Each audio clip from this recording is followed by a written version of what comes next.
My name is Dan Xiaohan. I serve as the Vice President of Citizen Power University for China. Welcome everyone for attending this conference. Our first speaker of this morning's lecture is Professor Ako. He is a professor at Tokyo University. He has been studying China for so many years. He's recognized as one of the leading China experts in Japan, who has published many books on this subject. Also in this process, she has helped many Chinese human rights activists. Her expertise and insight will shed light about future Japan-China relations. So with that, please go ahead with your lecture, Professor Ako. Hi, hello. Can I share my PowerPoint? Daniel, can you help with the professor's presentation?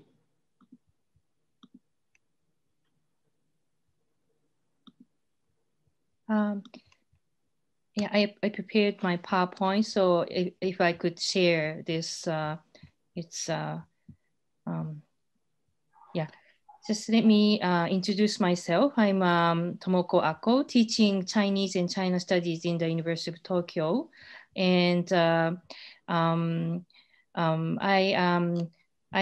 sociologist, and I have done a lot of fieldwork in rural China, in the grassroots China.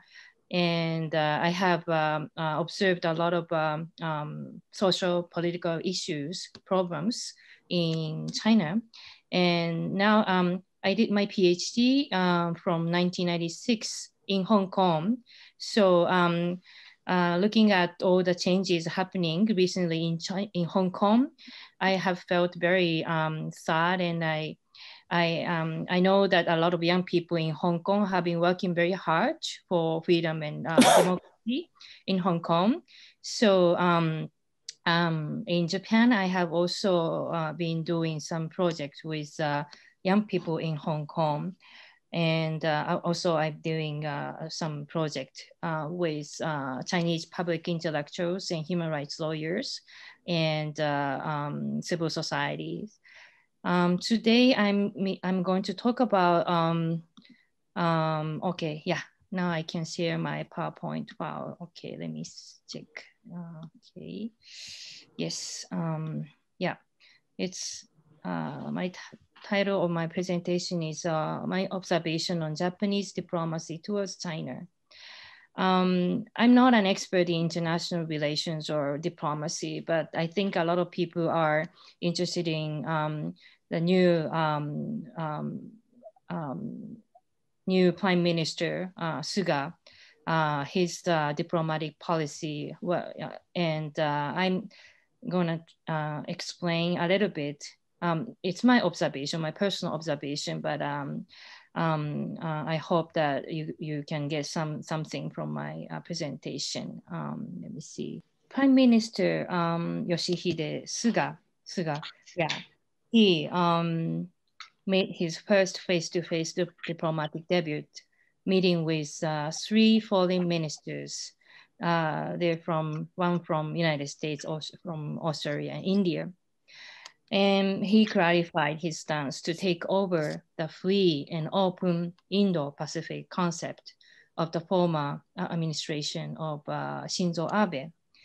The Prime Minister's aim is to build a seas network with the United States and improve relations with China, which is indispensable for rebuilding the economy. Whether it's possible to chase the 2 rabbits while balancing the conflict between the United States and China. So Japan has been forced to do difficult steering. The Prime Minister chose comrade country, which resonates with the Indo-Pacific concept in the face-to-face diplomatic debut. Yeah, as I told you, these 3 countries, US and India and Australia. yeah, just yesterday, Prime Minister met the Prime Minister, Australian Prime Minister, and they discussed the collaboration between the Japanese self-defense forces and Australian military. It's clear that series of talks with these countries to restrain China. China, which advocates the One Belt, One Road, giant economic zone concept, is expanding its influence in Asia. The movement to advance into the ocean is also active, and public vessels are sailing around Okinawa Prefecture and the Senkaku Islands, and military bases are being built in the South China Sea. So it was decided that the four-country meeting would become regular. The four-country meeting was held in earlier this year, and then yeah, and that meeting would become regular from next year onward. And it was agreed that cooperation would be promoted in the cyber field as well. So the Indo-Pacific concept, which can be said to be a common philosophy, is a diplomatic strategy launched by Mr. Abe in 2016. And after the meeting, Foreign Minister Toshimitsu Motegi told after this four-country meeting, Foreign Minister Motegi told reporters that the diplomatic concept advocated by Japan has never penetrated the international community so much. And so the second, the Suga's diplomacy, Prime Minister Suga visited Vietnam in mid-October. That was the first overseas destination for the Prime Minister. And Vietnam and Japan, the two countries, which are the core of the association, of South Asian nations, ASEAN's network, where Vietnam, yeah, is one of the important country in ASEAN, and it was selected in order to increase the number of companies in the Chinese Seas network. However, before taking office, the Prime Minister also expressed a negative view on the anti-Chinese Seas network in the security field. So improving relations with China, China is the largest trading partner for Japan, so it's dispensable for the recovery of the Japanese economy. And and the government, Japanese government plans to proceed with discussions to resume traffic. So it can be said that Mr. Abe has built a personal relationship of trust with the US President Trump, and which has prevented him from being caught between the US and China. However, this composition does not always continue even under the Suga administration. So the Prime Minister has led to the surroundings that it's easy to do with China now, but the Suga administration's diplomacy with China carries the risk of creating friction with the United States. Okay. And so now I'm going to talk a little bit about the diplomacy by members of parliament, and I'm going to take an example of I'm going to take issues of Hong Kong. The bipartisan Japan Parliamentary Alliance on China Policy, JPAC, which aims to protect Hong Kong citizens, was established on July 29, 2020. I think that there's a network, International Parliamentary Alliance on China Policy, and Japan also established a branch. And JPAC has been actively collaborating with other countries' alliances. And so JPAC has attempted to promote legislation of human rights sanctions law and policy of accepting Hong Kongers who need emergency evacuation, lifeboats. And Mr. Gen Nakatani, former defense minister, and Ms. Shiori Yamao, these two persons are co-representatives. and both are members of the House of Representatives. Okay, so this is the Twitter of JPAC, and they have been working very hard, and I've also participated in this JPAC's organizing activities. And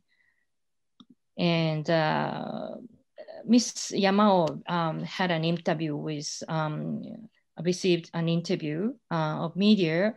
Then she was telling that as long as we place importance on the universality of human rights, we should firmly point out and seek correction as a member of the international community against the suppression of human rights by nations that cannot be cured by domestic affairs, even in other countries.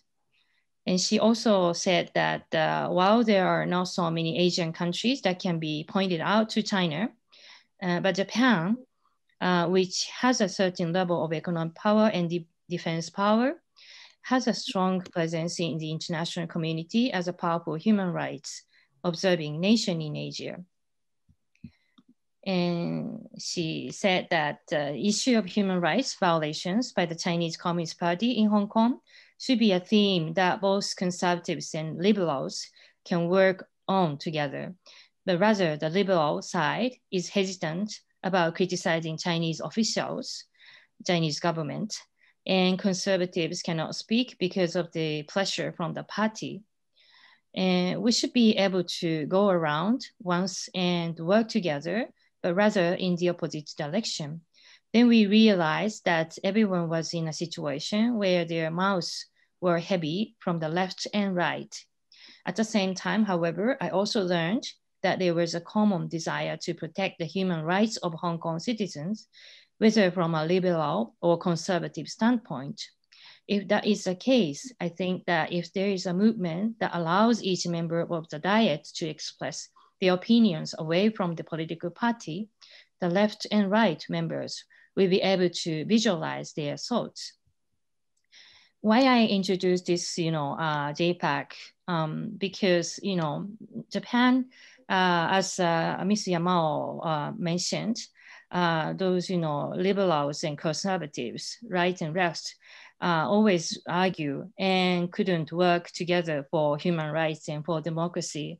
But when we come to the case of Hong Kong, those, members of parliament started to work together, and they now started to talk about Xinjiang, Uyghur issues and other, human rights related issues. So I think this is a kind of progress for Japan. And as I'm a, professor in university, but I also want to become a kind of active, intellectual. And I'm trying to work together with those politicians and citizen groups for democracy and freedom. So I feel very happy to join this online event today. And I hope that we Japanese groups, academics, civil society, and political parties can work together with international groups in the future as well. Thank you. Thank you so much, Professor Ako. Since we have a very tight schedule, maybe we can ask you a couple of quick questions. Professor Ako? Yes, hi. Okay. Yeah.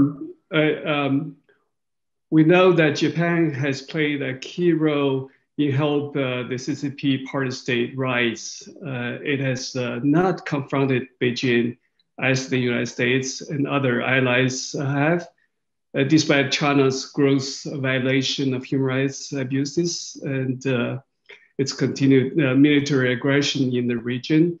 What is the final goal of Japan's diplomacy?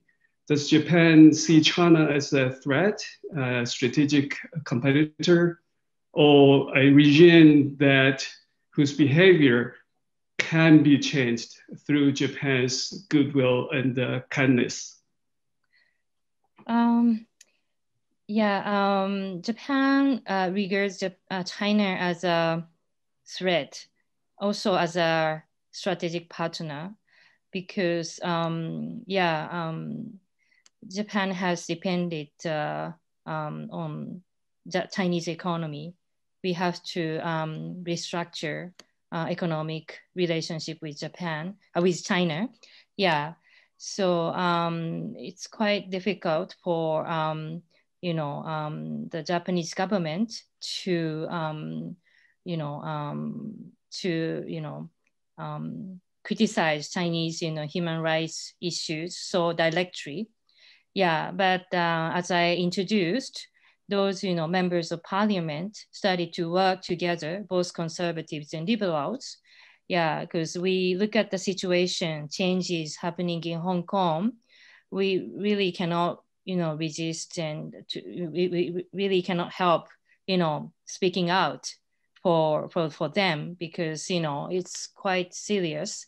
And even a lot of Japanese companies have offices in Hong Kong, and scholars and businessmen from Japan, they travel to China and they have been arrested. So we academics also are trying to give more pressure on Japanese government to look at what's happening in China, and what Chinese government have been doing for those people with good wills. And I also trying to help speak for public intellectuals, human rights lawyers. They are trying to contribute to their own countries with their own professional knowledge and goodwills. But many of them have been arrested and have been, detained.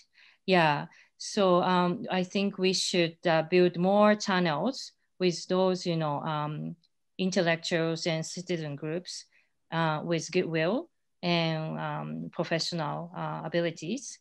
And more members of parliament and citizen groups in Japan working together for those, for freedom and democracy.